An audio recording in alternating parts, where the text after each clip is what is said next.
It's been pretty tough on the Uvalde Police Department. Those poor officers trying to get through their day. I can only imagine what that must have seemed like.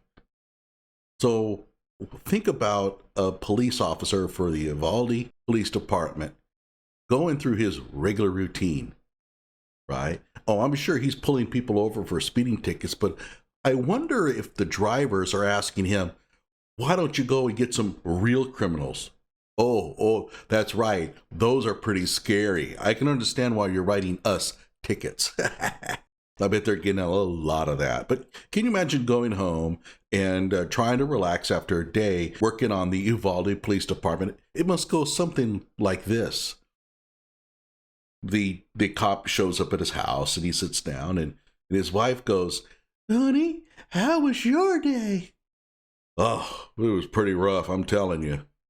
But it's getting better. It's getting better. I was only called a coward about 4 times today, and the waitress managed to serve me my food without spitting in it, so things are on the up." A little does he know that his own wife is spitting in his food, but okay. So what I think I'll do is turn on the news and see what's happening. I wouldn't. Oh, instead of doing that, let's go for a walk. Well, no, I want to watch the news. I'm tired. How about if we just go out for a movie or go out for dinner or something like that? No, I want to watch the news. What's wrong here? What's happened? Well, they had another shooting. Another shooting? Oh, man. Where was this? This was in Greenwood. It was at the mall. And the shooter had an AR-15. He had an AR-15? Oh, man. Oh, I shake thinking about that. Those poor police officers that took him on. They'll understand how scary this really is. Were any of them able to get the courage up to go up against an AR-15? All they have are handguns. You can't take on an AR-15 with just a handgun. I keep telling people that. People just don't understand. Oh, honey, it wasn't a cop that shot him. Oh, did they take him alive? He must have gave himself up, right? No. It was a civilian with a 9mm Glock.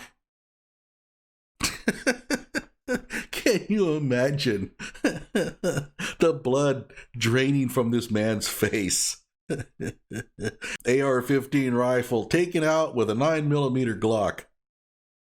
But that's okay. He's going to sit down and he's going to watch the news. And here it is.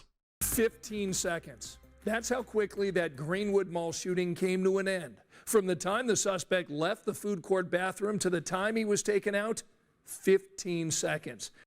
15 seconds. That's not very long at all. I mean, you don't even have enough time to stage with just 15 seconds. That takes a good 30 minutes or so. I don't understand how. Oh, that's right. It was a civilian. Never mind. In fact, in just the short time I've been talking to you, Eli Dickin pulled a gun, took aim, and took out the threat. He must be a brawny dude. Oh, that'll help. That'll help. He probably looks like Clint Eastwood, Charles Bronson, Clint Eastwood, like when he was in Dirty Harry. Yeah, he probably looks like Dirty Harry. And I can tell people, hey, what can you do? I mean, we're brave and highly trained and all, but we're no Dirty Harrys. I mean, this will get better once they see the real Good Samaritan here. It's a fact survivors of Sunday shooting are not taking lightly. Wait, that's him? No! What's he doing there at the mall? Was he handing out the watchtower? Riding his bicycle? Wearing his little dress shirt? Can you imagine what that must have looked like? Oh, hello, sir. Would you like to come to church and meet God? No, thanks. Okay, sir. Well, next time we'll talk to you. Maybe you'll change your mind. Oh, wait a minute. There is an active shooter. Hang on a second.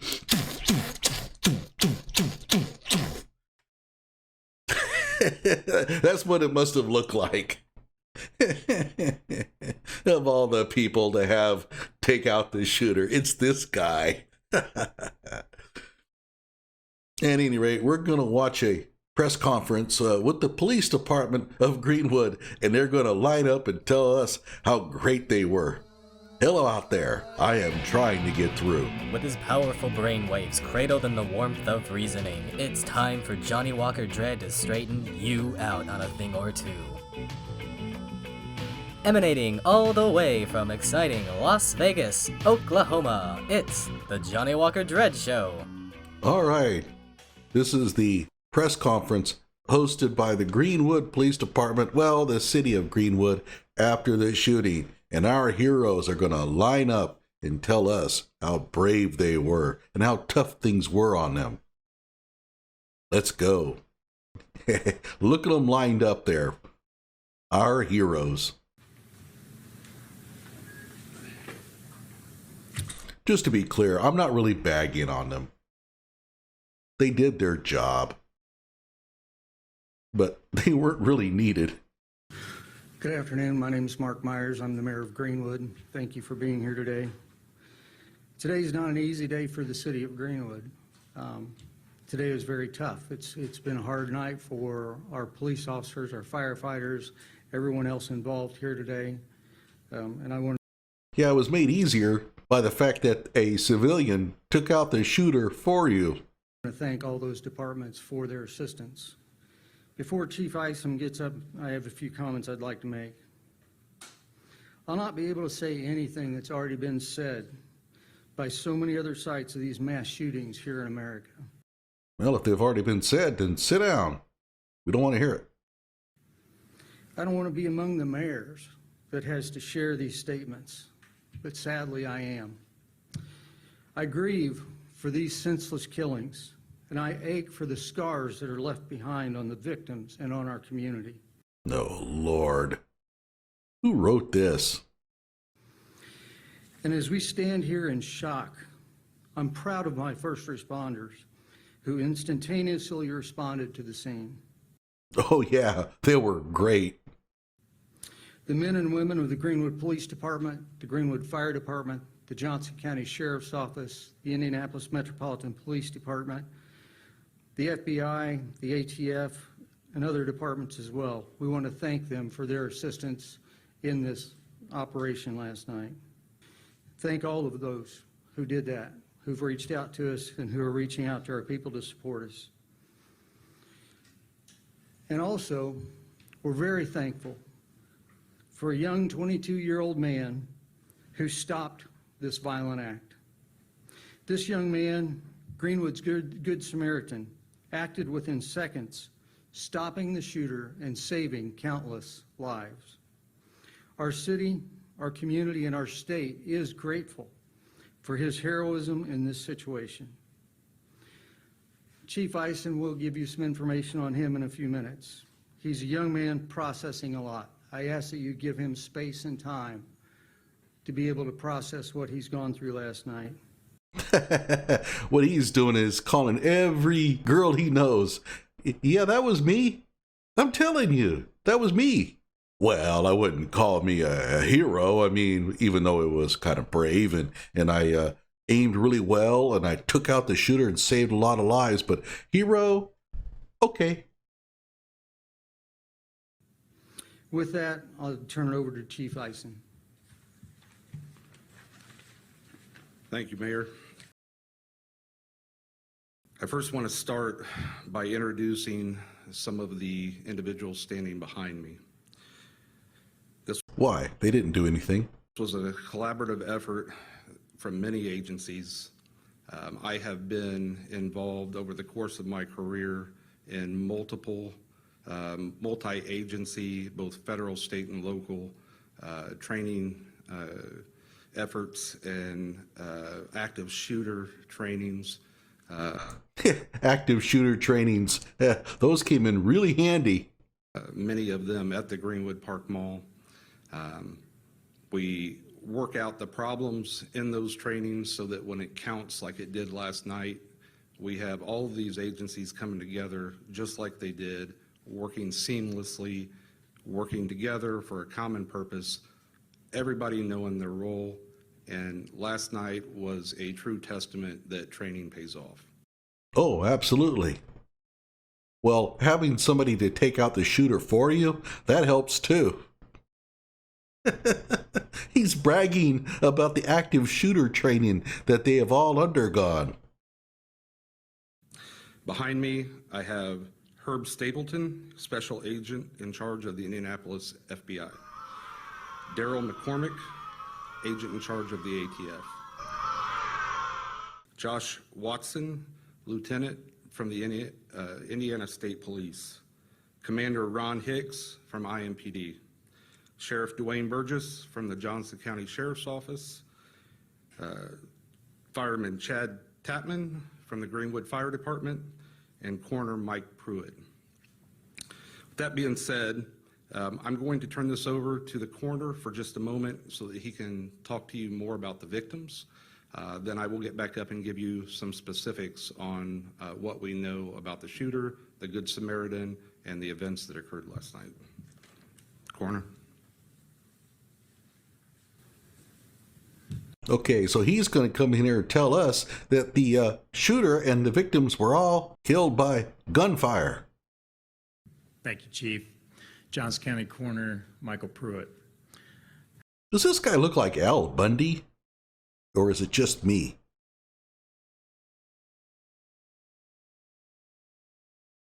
Okay, as the coroner just said, Jonathan Sapirman, age 20, of Greenwood, is our shooting suspect.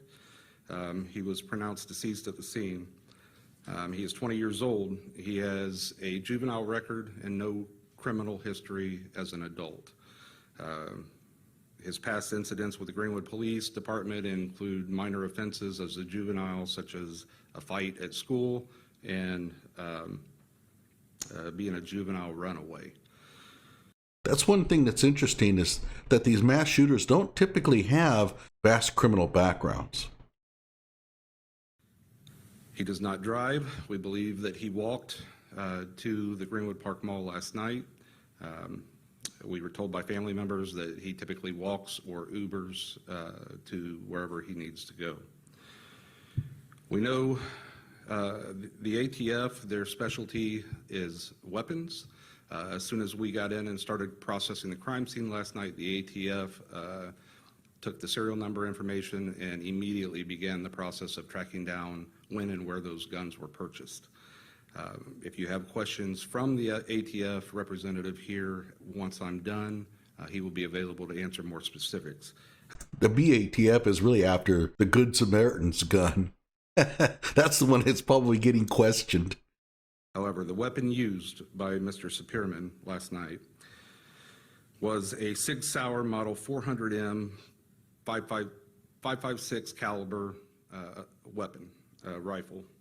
It was purchased on March 8th, 2022 here in Greenwood. The second weapon recovered, this was in the bathroom, was a M&P 15 5.56 rifle. Is that the Kyle Rittenhouse special? I can't remember.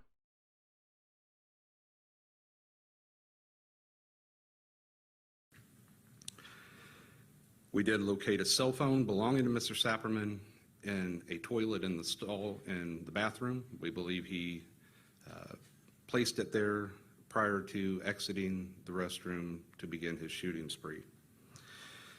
The following is a timeline of events. We know that Mr. Sapirman, through surveillance video, entered the mall at entrance 4 by the food court at 4:54 p.m. He walks directly to the food court restroom. 1 hour and 2 minutes later, he exits the restroom and shoots Victor Gomez outside of the restroom. He then points his rifle into the food court where Pedro and Rosa Pineda were eating dinner and shot both Rosa and Pedro.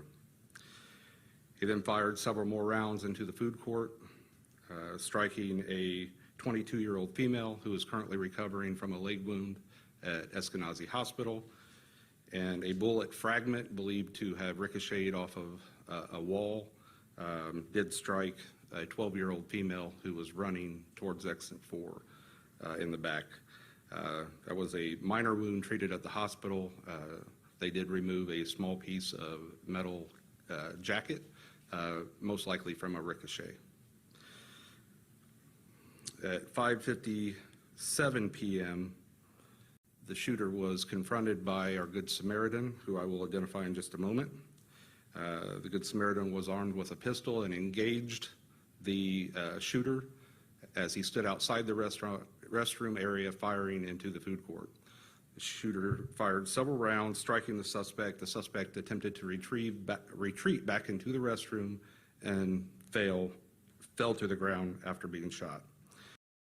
Wait a minute here. The shooter had an AR-15 rifle, and we were told that the AR-15 is so nasty that it even scares the police. We got to get rid of the AR-15s because you can't go up against an AR-15 with anything less than a machine gun. We recovered 24 .223 rifle rounds shot by the suspect and 10 handgun rounds fired by the Good Samaritan.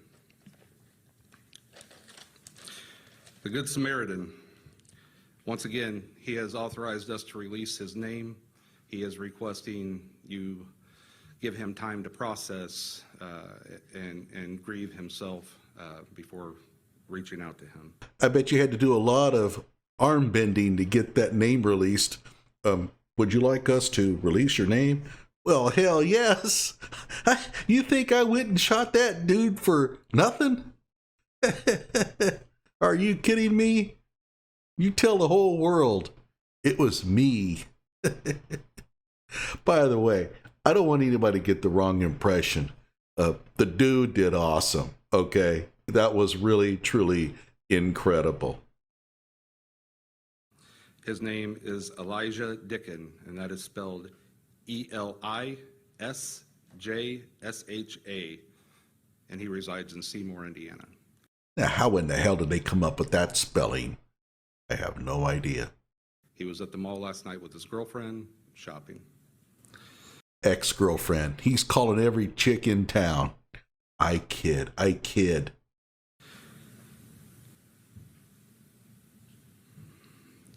Just say it, man. We don't need this. One last thing that I would like to get help from the media is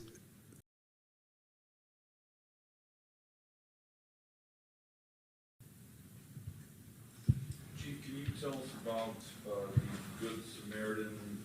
Even though there's not a gun permit in Indiana, what was the status of his permit and his level of cooperation with your investigators? we could not find that he had a permit. He was carrying legally under the constitutional carry law.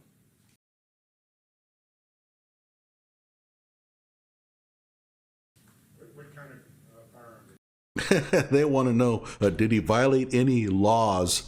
Who cares? Who cares?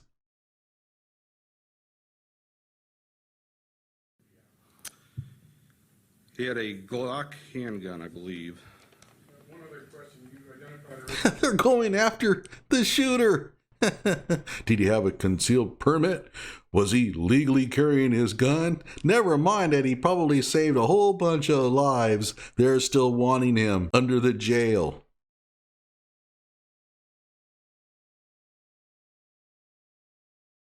originally the SIG is 5.556. .556. You also said 223, are those the same? Okay. .556. Yes, they're very similar. They shoot .223 rounds also. .556. Well, if you want to use centimeters, be my guest. A little odd, but okay. So how should we identify them? Is 223 or? .556. Okay, Chief, can you tell us about the conversation between your detectives and your Good Samaritan, what he expressed to them? And he obviously, this has been a difficult situation for him. Can you explain how he explained to you he went through this process? Well, I personally didn't speak to him. I did watch the video, the surveillance video, which captured pretty much the entire incident. I will say his actions were nothing short of heroic. He engaged the gunman from quite a distance with a handgun, was very proficient in that, very tactically sound, and as he moved to close in on the suspect, He was also motioning for people to exit behind him. He has, to our knowledge, he has no police training and no military background. Good. Hey, I have an idea. Why don't you hire him to train your officers? It sounds like he has a pretty good handle on it, and he's been through it. He knows what it's like. I'd shell out a whole bunch of money and tell him, teach us how to do what you did. Oh, by the way, the Uvalde Police Department might want to hire, never mind. I think they're beyond help. As you watch that tape, I mean, you can't train a backbone into people. were you able to explain to yourself what would have happened if this man had been, let's say, at J.C. Penney at the other end of the mall instead of right there? How much worse would this have been? At that time of night on a Sunday, I couldn't speculate. I don't know. I don't know how many people were in that area of the mall.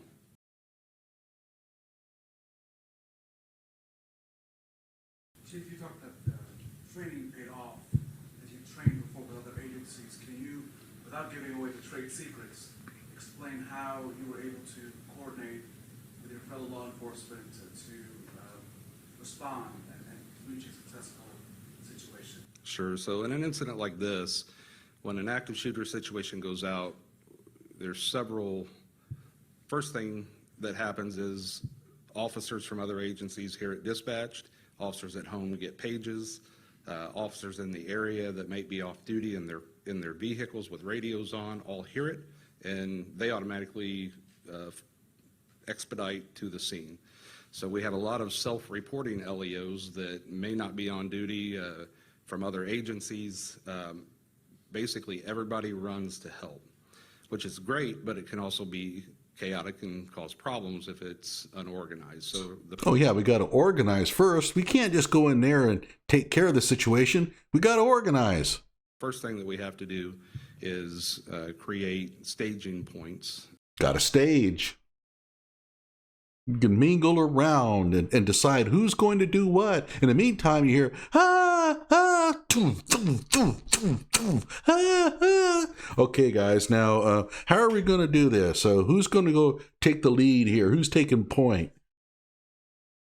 For self-reporting LEOs and assign a supervisor to that staging point to monitor who's coming in and keep track of where people are. The second is to establish an incident command and a unified command with all agencies that are responding. So all of the individuals you see behind me were the head of their agencies on the scene. We all met at one location, and there was one point of contact via radio traffic between dispatch and commanders that were responsible for had specific responsibilities inside the mall, whether it be clearing, whether it be fire, rescue, SWAT team members, bomb squad members. So it all comes through a central point of command with everyone you see behind me. We're lucky that the good citizen shot the dude dead, because they'd still be out there talking it over about what to do. At the command center.